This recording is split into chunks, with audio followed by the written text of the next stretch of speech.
بسم الله الرحمن الرحیم. یک بار دیگر خواهران عزیز، امروز درباره آمدن حضرت عیسی صحبت میکنیم. در درس گذشته درباره آمدن دجال و فتنه های آن و چگونه مردم را به دو گروه تقسیم میکند، گروهی که حتی او را خدا میگویند و گروهی که کافر بودن او و او یک امتحان برای بشر بودن او را درک میکنند و اگرچه به بهای جانشان باشد هم پیروی او نمیکنند. صحبت کردیم گذشته. امروز درباره آمدن حضرت عیسی صحبت میکنیم و تقریبا همگان درباره حضرت عیسی خبر دارید. کوتاه دربارهشان گفته میگذاریم که حضرت عیسی یگانه پیامبر می باشند که پیامبر صلی الله علیه و سلم او بعد از من می آید و به شریعت من دعوت می کنند، گویان بشارت دادند. و این چنین حضرت عیسی پیامبری هستند که پروردگار ایشان را هم با روح و هم با جسم به بالا گرفت.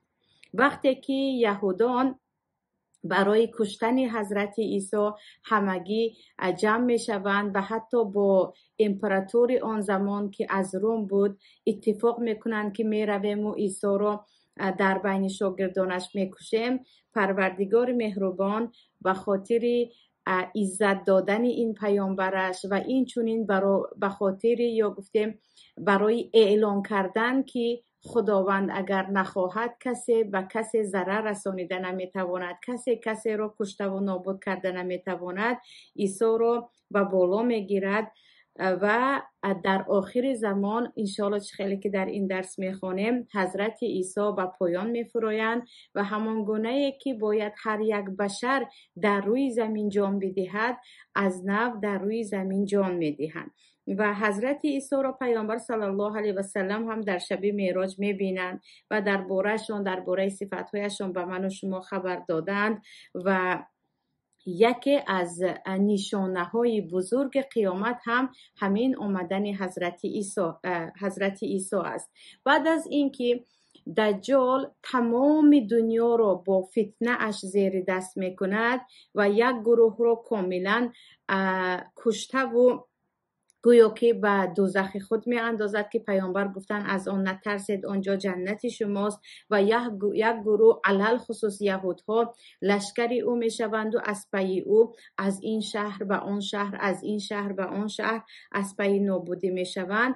و در آن وقت اگرچه حضرت مهدی در بین مسلمان ها هستند و همچون امام مسلمان ها حکم می رانند، ولی قوت حضرت مهدی بالای آن دجال و لشکر دجال اصلا پیاده نمی شود. یعنی مهدی در برابر دجال به قوت می شوند یا گفتیم نمی توانند که با او بجنگند و او را نابود کنند. انا در این وقت وعده پیامبر صلی الله علیه و سلم و آن بشارت پروردگار مهربان عیسی علیه السلام در بالای فرشته دو دستان خود را به قناتهای فرشته نهاده و گویا که از حمام برآمده باشند، مویهایشان نم و خیلی زیبا از آسمان میفرایند و برابر حضرت عیسی را دیدن آن دجال نره میکشد، فیغان میزند، چون او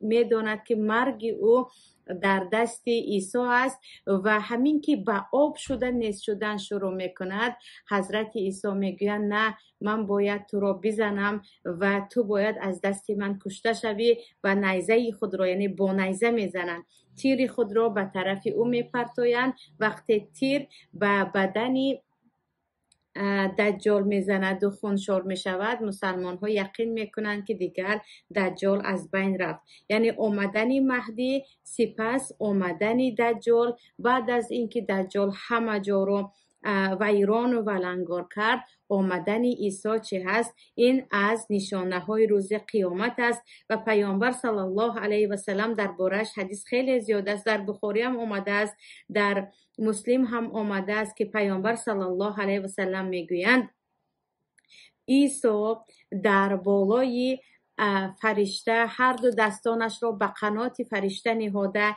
یک لباس خیلی زیبایی بزرد مانند یا آمیخته برنگ زعفران در تنش، مویهایش تا کتفش تر یا گفتیم مثل اینکه از حمام برآمده است، قدش نه پست و نه بلند و چهرهش باشد سرخ و به گندم رنگ مانند به زمین می‌فراید و وقتی که او به زمین می‌فراید دقیقاً در نزد مسجدی که در دمشق هست، در منارة البیضا میگویند، در مناره سفید در شرق دمشق به زمین می‌فراید. و این خواهران عزیز یکی از معجزه های پیامبر است که پیامبر گفتند وقتی که الله عیسی رو به زمین گسل میکند یا به زمین ارسال میکند، ینزل عند المنارة البیضاء شرق دمشق، او میفراید در نزد مناره سفید در شرق دمشق. میگویند ابن کثیر میگویند وقتی که پیامبر این حدیث رو گفتن هنوز همچنین با مناره سفید در شرق دمشق نبود. بعد از اینکه امویان آمدند و دمشق را از آن خود کردن یا گفتیم دمشق به دست مسلمان ها گذشت، بعد از بنا کردن مسجد آنها یک مناره بنا کردند که پس از مدت تقریبا در عصر هشتم وقت صلیبی ها آن مناره را می شکنند، از نو مسلمان ها آن مناره را با پول نصرانی ها یک مناره با سنگ سفید می سازند. و این چی است؟ این از معجزه های پیامبر که پیامبر گفتند در نزد مناره سفید می فراید.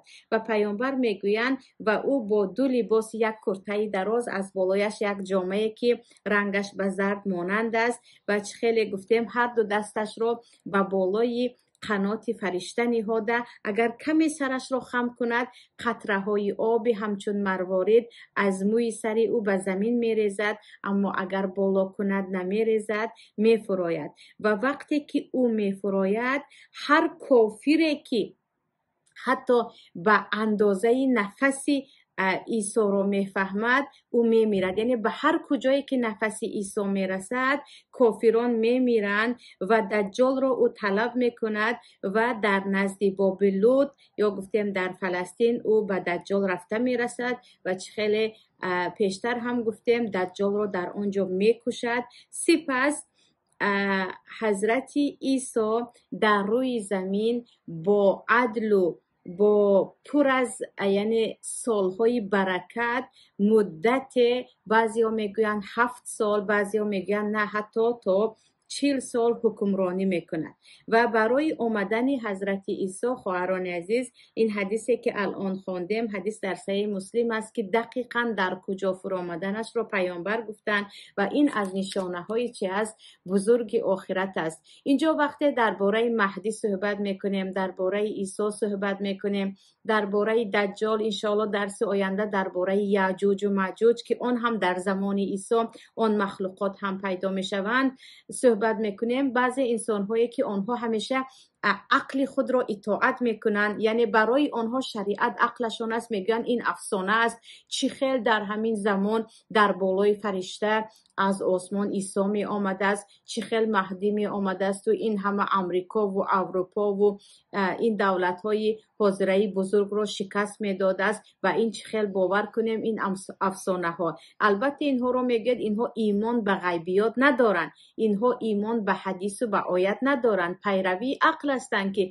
انسان هایی که همیشه از پی عقل هستند آنها حتی رفته روح خود را هم انکار میکنن، روحی که در جسدشان هست انکار میکنن. پس آمدن عیسی و آمدن مهدی و این همه نشانه های قیامت تکیه به عقل نمی کند، تکیه به نقل می کند. نقل یعنی قرآن و سنت. وقتی در حدیث آمده است مسلمان به آن چی کند؟ باید ایمان بیاورد. و در قرآن هم پروردگار و اینه لعلم للساعه می گوید، یعنی در سوره زخرف که عیسی یکی از علامت های روز قیامت است. عیسی یکی از علامت های روز قیامت است که نزدیک شوی قیامت را شما از آمدن عیسی میفهمید. و این چنین الله میگوید و این من اهل الكتاب الا لیؤمنن به قبل موته و یوم القیامة یکون علیهم شهیدا. و تقریبا تمام اهل کتاب پیش از مرگ عیسی، یعنی مرگی که در روی زمین عیسی میمیرند و او چی میکند؟ و او باور میکنند، یعنی به او ایمان میآورند. حتی آنهایی که عیسی را پسر خدا میگفتند میگویند نه عیسی پیامبر است، چون اومده من پیامبرم میگویند، اما در شریعت محمد صلی الله علیه و سلم. و الله چی میگوید؟ اذ قال الله یا عیسی انی متوفیک و رافعک الی. وقتی خداوند به عیسی گفت که ای عیسی، تو را من به دست یهودا نمیدهم، تو را من به دست این کفار نمیدهم که بکشند، من تو را به نزد خود با جسم و با روحت میبرارم. یعنی عیسی را جبرائیل آمده از نزد پروردگار میبرارند و بالا میکشانند. و اینی متوفی که را اکثریت علما میگویند اینجا معنایش معنای مرگ نیست که تو را میکشم. معنایش چی است؟ یکی میگویند به معنای خواب آمده است که خوابم از برادران مرگ است، دیگری میگویند نه، من جسم و روحی تو را به نزد خود بالا میکنم. و درباره گفتیم عیسی حدیث های پیامبر صلی الله علیه و سلم خیلی زیاد است و پیامبر میگویند حدیثی که در بخاری و مسلم است، قسم به آنی که جانم در دست اوست، نزدیک است که در بین شما ابن مریم فراید، یعنی پسر مریم فراید، حکما و عدلا، و او در بین شما حکم میکند، حاکم است و حاکم عادل است.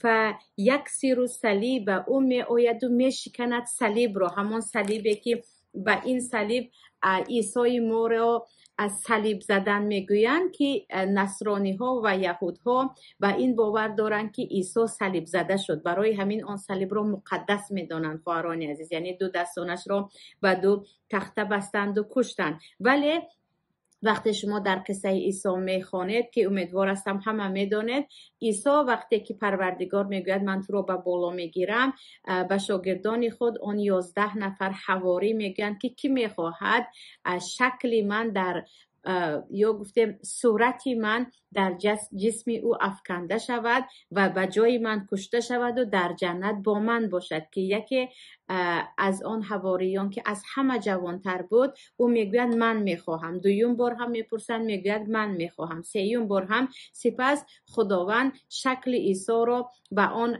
شاگرد عیسی میدهد که یهودها آمده این عیسی هست میگویند و برده صلیب میزنند. بعد از صلیب زدن دیر نگذشته میگویند این شکل عیسی هست صورت، اما جسم که جسم عیسی نیست. بعد به اختلاف خودشون هم به شبهه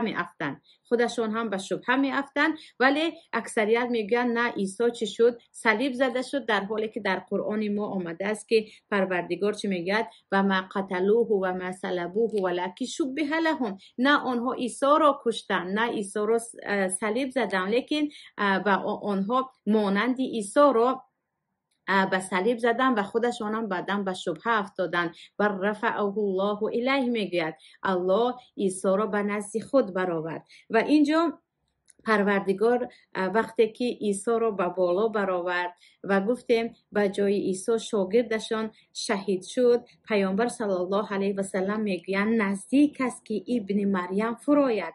و آن صلیبی که گمان میکنند که به آن صلیب زده شد که آن را مقدس میدانند، آن صلیب را میشکنند. یعنی دیگر به صلیب شما صلیب را مقدس ندانید، شما چی را؟ شما کعبه را مقدس دانید. و حتی در حدیث دیگر آمده است که عیسی در کوچه های بین کوچه جده و مدینه به سفر حج و عمره میبرایند. سبحان الله، عیسی به سفر حج و عمره میبرایند. و اینجا پیامبر در دوامش میگویند او چی کار میکند؟ در بین شما مسلمان ها حکم میکند، حاکمیت میکند و با عدل حکم میکند و صلیب را میشکند و خوک ها را میکشد. یعنی خوکی که مسیحی ها حلال میگویند او میگوید این حرام است، چون با شریعت پیامبر میفراید. و این چونین جنگ ها را از بین میبرد و میگن اینقدر مال بین مردم زیاد میشود بعد از آمدن عیسی که مردم وقتی به مردم مال پیشکش کرده می شود میگویند نه به ما لازم نیست و حتی شترهایی که یعنی ماده شترهایی که در نزد عرب‌ها خیلی قدر و قیمت دارد کسی به آن نگاه نمی کند و پیامبر میگویند حتی تکون سجدة الواحدة خیرا من الدنیا و ما فیها، حتی زمانی می شود که یک سجده بهتر می شود از دنیای و از هر چی در آن است. یعنی سجده کردن و عبادت کردن بالاتر از تمام دنیا می شود. و در حدیث دیگر باز پیامبر میگن، حدیث در بخاری هست که میگن کیف انتم اذا انزل ابن مریم فیکم و امامکم منکم، شما در چه حالت میشوید وقتی که عیسی به نزد شما می آید در حالی که امام شما از خودتان هست، یعنی همان امام مهدی رو در نظر دارند. و پیامبر میگویند در وقتی عصر در روایت دیگر آمده است که وقتی که مردم با حضرت مهدی در نماز هستند یا گفتیم به نماز شروع کردنی هستند و وقتی عصر بود حضرت عیسی می آیند و حضرت عیسی را دیده مردم میگویند شما به پیش استید ای پیامبر الله، شما امام ما باشید. و حضرت عیسی میگن نه امامتان از خودتان و اقتدا میکنند و به مهدی نماز میخوانند و خوش به حال آنهایی که اگرچه اینقدر در آن زمان فتنه میشود در کنار مهدی و در کنار عیسی نماز میگذارند. و پیامبر صلی الله علیه و سلم خواهران عزیز آمدن حضرت عیسی رو دقیقا در شام گفتن، یعنی در سوریه امروزه و چه خیلی در حدیث گفتم در نزد مسجد اموی که در آن چی مناره بیضا هست، مناره سفید هست. و پیامبر میگویند دو طایفه هستند که تا روز قیامت آنها در برابر حق می جنگند حتی تا آمدن حضرت عیسی، که حضرت عیسی وقتی که می آید دیگر تمام دنیا اگرچه با آن بزرگی و با آن دهشت دجال این طرف و آن طرف دنیا را به ولنگاری کشاند هم از دست عیسی نابود می شود. و اینجا حکمت از آمدن عیسی رو بعضی علما میگن، یعنی چرا دیگر پیامبران نه و مخصوص عیسی را پروردگار به زمین می فرارد، یعنی به زمین می آیند. یکمش میگویند چند سال خونده بودم که نوشته شده بود که تا که حکمت پروردگار که هر یک انسان باید بمیرد و در زمین جان بدهد بالای عیسی هم پیاده شود. و عیسی که اگرچه بشر هستند، اگرچه بعضی نصرانی ها حتی پسر خدا میگویند یا که خدای بود که در زمین راه رود میگفتند، ولی بشر است در نزد ما و او پیامبر است، پیامبر الله است، تا که عیسی هم مانند دیگران در زمین جان بدهند. و مرگ طبیعی که بالای تمام بشر هست بالای عیسی هم انجام شود. دویم سببش این برای یهودهایی که میگویند ما عیسی را کشتیم و او پیامبر باشد چگونه کشته میشد، رد برای آنها که نه شما عیسی را نکشتید، عیسی زنده است و در آسمان هاست، انا به نزد شما فرو آمد. و سبب دیگرش این است که عیسی پیش از پیامبر ما بودند و پیامبر صلی الله علیه و سلم میگن هیچ کس مثل من به عیسی نزدیک نیست، بین من و بین عیسی دیگر پیامبر وجود ندارد. و عیسی می آیند و همون آیت هایی که خودشان در انجیل برای حواریون خود میخواندند درباره احمد پیامبر ما و اصحابشان، خودشان می آیند و از اصحاب پیامبر میشوند. حتی امام ذهبی میگویند عیسی چه هست؟ عیسی صحابه هست، عیسی پیامبری هست که همراه پیامبر در آسمان شب اسرا و معراج صحبت کرده بود. و عیسی وقتی به زمین میفراید او با شریعت پیامبر حکم میکند و او نماز میخواند و او چی میکند؟ سجده میکند و رکوع میکند که این را اصلا نصرانی ها نمیکنند. و حتی پیامبر صلی الله علیه و سلم میگویند عیسی را من دیدم که در راه به سوی حج و عمره و یا هر دو بود، که خواب پیامبر همیشه راست است. بعضی علما گفتن 7 سال کامل حکم میکند، بعضی علما میگویند نه 40 سال حکم میکند، بعضی ها میگویند عیسی وقتی که از دنیا رفته بود به آسمان یا به آسمان برآمده بود 30 ساله بود. می آید و 7 سال حکم می کند و در 40 سالگی می میرد. پس از مرگ عیسی مسلمان ها برای او نماز جنازه می خوانند. پس از مرگ عیسی و او همچون مسلمان نماز جنازه می خوانند. ولیکن در زمان عیسی پس از مرگ دجال خواهران عزیز باز یک بلای دیگر امتحان بزرگ بالای مردم می آید که آن هم آمدن یعجوج و معجوج است که عیسی هم برای او برای نابود کردن یعجوج و معجوج قدرت پیدا نمی کنند یا گفتیم قادر نمی شوند. فقط با دعای عیسی آنها همه می میرد که الله نصیب کرده باشد درباره یعجوج و معجوج که این مخلوقات الان زنده هستند فقط در داخل کوه هستند. دقیقا در کدام کوه؟ بعضی از علما حتی میگویند در همون بین دیوارهای سین، بعضی ها میگویند کوهی که در ارمنستان است و دیگر. انشاءالله الله نصیب کند صحت و سلامت باشیم. درس دیگر درباره یعجوج و معجوج صحبت میکنیم و برای تمام خواهران توصیه میکنم که قصه